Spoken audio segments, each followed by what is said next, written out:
¿Qué ocurre, señores técnicos de sonido? Espero que estéis bien. Último eslabón de la cadena. Acabamos la cadena de sonido con el dominio eléctrico acústico, tercera y última parte de los vídeos.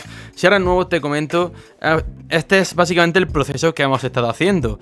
Una voz humana, llevarla a un altavoz mediante una serie de procesos que oscilan entre diferentes dominios.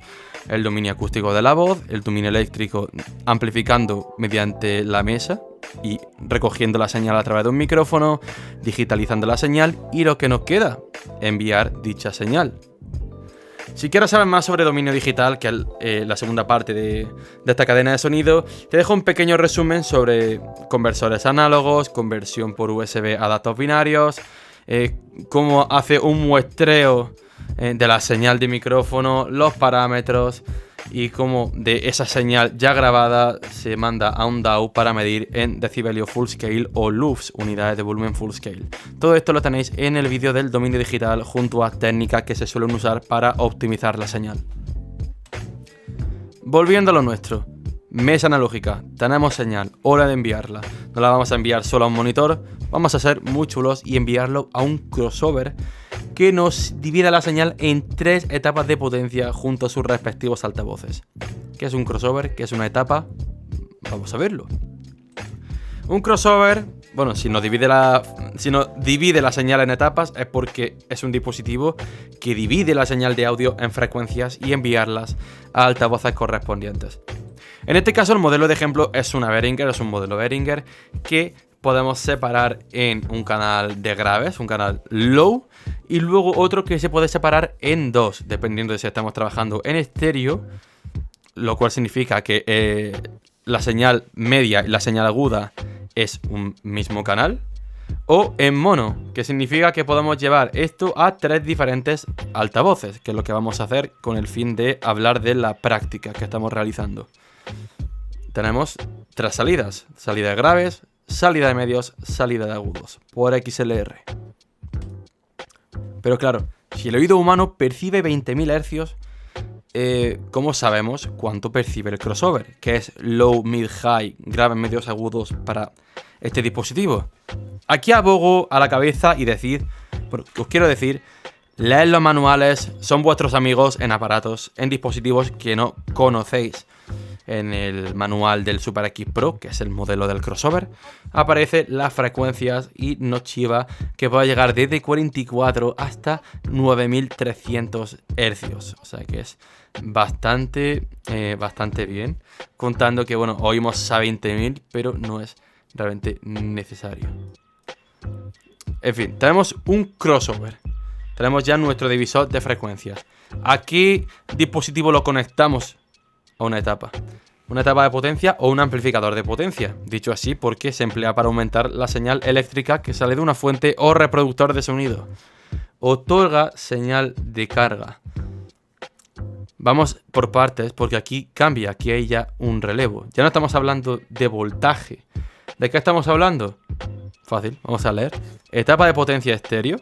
Estas son especificaciones del D-Amp de esta etapa de potencia de Thomann. Potencia 2 por 310 por 310 W a 4 ohmios. 310 vatios a 4 ohmios o 2 por 155 vatios a 8 ohmios. Antes de caer en conclusiones, quiero decir algo. Aunque no sepa el número que es, fíjate una cosa. RMS. En el manual te tiene que indicar que es promedio porque hay muchos modelos. Hay etapas que te ponen el pic nada más y te quieren vender la etapa como si llegase a un promedio de 1200 vatios, por ejemplo, cuando lo que es el valor instantáneo. Tú colocas una etapa de potencia con RMS, 310 vatios, a 4 veces su potencia durante un largo tiempo. Si no te quedas sin etapa, te quedas sin altavoces. Vamos a ser muy cuidadosos con nuestro material. RMS, por favor. Hemos hablado de todos estos niveles: micrófono, instrumento, nivel de línea, el nominal 1,23 voltios. Esto es diferente. Esto es señal de carga. Aquí ya no estamos hablando de alimentar un circuito a base de voltaje, como se está haciendo con una Focusrite, la mesa, un micrófono, ¿no? Aquí no hay Aquí no hay cable, aquí no hay voltaje que valga. Aquí estamos siendo agresivos. Esto es lo que otorga el chunda chunda. La etapa al altavoz funciona mediante potencia, cuya unidad de medida es vatios.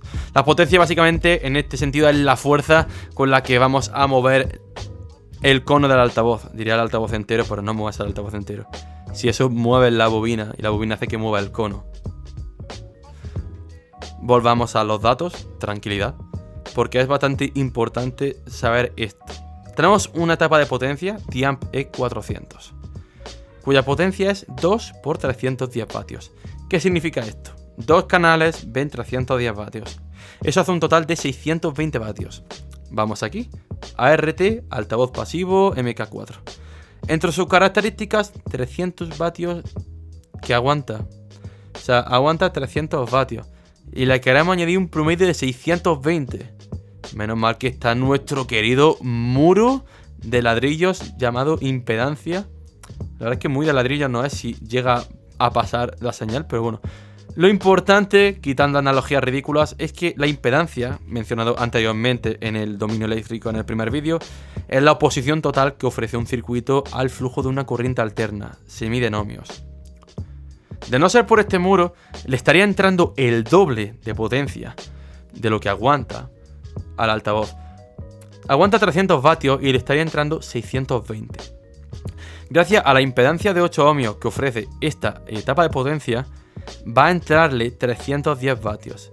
10 vatios, bueno, 10 vatios más arriba, 10 vatios más abajo. Lo importante es que hemos salvado el altavoz de sufrir cualquier accidente gracias a la oposición, que es la impedancia. Le he puesto formato tabla por si os queda más claro, pero básicamente la etapa va a entregar, sin restricciones, va a entregar X vatios. Va a ser una carga bastante alta. En estos modelos de ejemplo 900 vatios. Pero siempre se va a dividir entre la impedancia para dar una potencia más ligera al final, más reducida. Esta es la potencia con la que funcionan los altavoces. Vale, bien. Hemos aprendido por qué nuestros altavoces siguen vivos y la función de la etapa de potencia y de los crossovers. Ahora bien, vale, vamos a hacer que funcionen. Tenemos nuestra etapa de potencia, vamos a llevarlo todo a sus diferentes señales.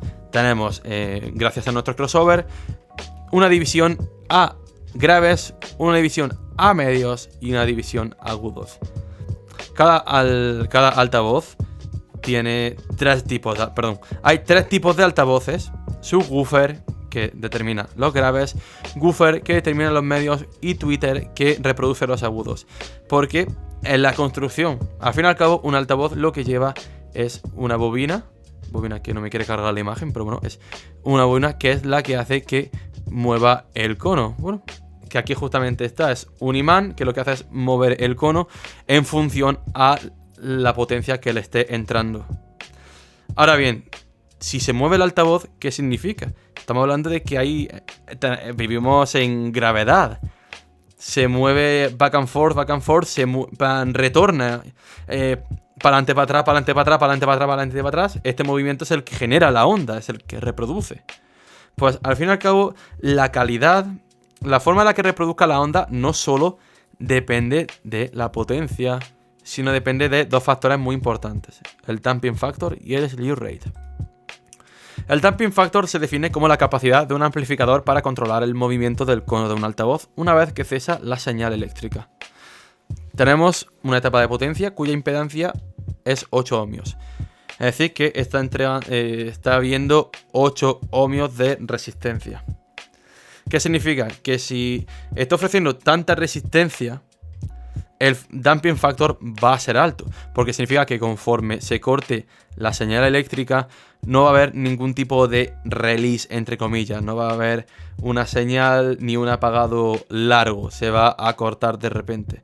A eso se refiere el factor damping, es factor de amortiguación, es cuánto, que también se corta el movimiento del altavoz una vez no hay señal. Al caso contrario, si queremos poner 4 ohmios, se va a mantener esa señal. Por mucho que se apague, va a seguir un poco más de movimiento. Al fin y al cabo, la impedancia es resistencia.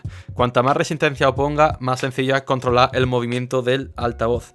Es como ponerle un arnés a un perro. Si el material del arnés es bueno, es mucho más probable que mantengas a tu bestia controlada. Más allá de que si fuera un arnés barato que puede que hasta se rompa y tu mascota salga corriendo. Es parecido más o menos al factor de amortiguamiento. Tú quieres mantener una impedancia alta para que ese factor sea alto y no haya ningún artefacto de cortar la señal. El slew rate es parecido, pero se enfoca más a los agudos. El slew rate es la máxima tasa de cambio en relación con el voltaje de entrada y de salida, medido en microvoltios por segundo. Dicho de otra forma, es la respuesta que tiene, es lo que tarda en responder a los cambios de señal dicha etapa. Las etapas de potencia no tienen... contrario al damping factor, el cual se puede medir dependiendo de la impedancia, el slew rate ya depende de los transistores, ya depende de la construcción de la etapa en sí, y no de algo que podamos medir con una unidad de medida como la que estamos viendo en esta cadena de sonido. Simplemente hay que confiar en que nuestra etapa tenga un slew rate alto, básicamente que la respuesta sea rápida, porque de no ser así vamos a perder calidad en la parte aguda de nuestra respuesta. En fin, como resumen, la mesa se conecta, la mesa tiene una salida al crossover mediante XLR. Este crossover mediante otros XLR van a etapas de potencia. Estas etapas de potencia tienen unos vatios y una impedancia. Lo que queremos es mantener una potencia final que sea sana para los altavoces, un RMS que sea sano para los altavoces. Y una vez tengamos nuestra etapa bien ajustada, conectarlos mediante speedcon a los altavoces. E intentar mantener un slew rate alto en los agudos y en los medios y un damping factor alto en los graves, que esto depende de la impedancia de la etapa. Y esto es todo.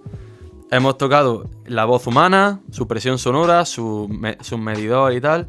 Lo hemos llevado a un micrófono. Hemos amplificado la señal de un micrófono en una mesa analógica gracias a sus previos, o a los previos de una interfaz digital para grabar en un entorno digital en un DAW.